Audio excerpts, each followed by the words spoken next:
speech from Kevin Rudd. He says we won't hear much from him for a while, for some time in public life. That's as it should be. No mention of Julia Gillard. I don't think in the words we heard there from the outgoing Prime Minister, but a call for unity, a reminder of the reforms that he's pushed through, a reminder, I think, to the party, some of whom, and I know one of whom the panel has not been such a big fan of the party reforms to entrench the leadership in the hands of the membership, but a reminder that that's how it now works to democratise the party. High praise for Bruce Hawker and others who worked on the campaign, George Wright as well. Tony Burke, who's got to leave us shortly, your thoughts? As you predicted earlier tonight, Kevin Rudd is not sticking around as leader of Labor in opposition, so where does that leave things? Well, I think what Kevin did there in that speech was important. It was gracious in terms of Tony Abbott. He took no backward steps at all in terms of Labor's beliefs. And one of the things that I think is important in that speech, it's one of the few speeches that people pay a lot of attention to and keep falling back on. It's a reminder that political parties are not brands, they are causes. And to lock in on the beliefs that your party is about and to use that speech to do it, I thought was really important. And, you know, you can go, did he name this person, did he name that person? Julia Gillard, what about, I mean, it's not just this person or that person. Oh, no, but when you go to the campaign launch, a section about Julia Gillard in the campaign speech, I think that quite properly, he thanked all the different people he'd worked with. He chose to actually name, you know, your family members, your personal staff, things like that. I think one of the things that also needs to be remembered on nights like tonight, all those personal staff just lost their job. Yeah. I'm about to go and catch up with mine. And there's a lot of people who, you know, provide extraordinary professional work who are not part of the day-to-day scrutiny in the same way, but actually make everything come together. And I was really glad that acknowledgement was made. Earlier you said you're not going to put up your hand for leader. You feel you're not you're too young. Will it be Bill Shorten? I don't know. I don't know. Who do you want? Well, this is one of the things that I think does surprise people.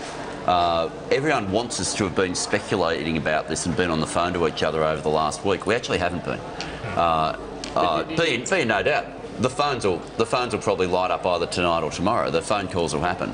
But because we have saved so many of the people of leadership quality, because you had that extraordinary figure, which hadn't occurred to me, that every sitting member of the Cabinet who's recontested has been returned, you've actually got a situation where we will have a number of people, I don't know who want it, I don't know who want to step forward, but we're not in a situation which sometimes state parties have been in and which people predicted we might be in, where what I think was described as a beheading strategy or something like that from the Liberal Party, that they'd take out the next generation of leaders.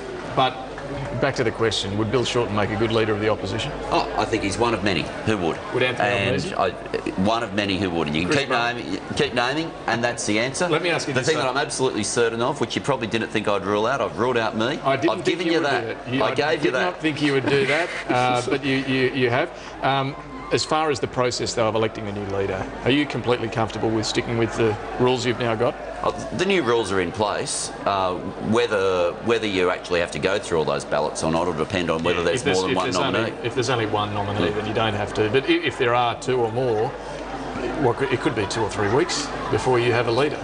That's right, in which case Albo would be leader in the interim. But unless he's one of the candidates. Well, no, he'd still be leader in the interim. That's not my understanding. But caucus could undo these rules. You want to stick with them?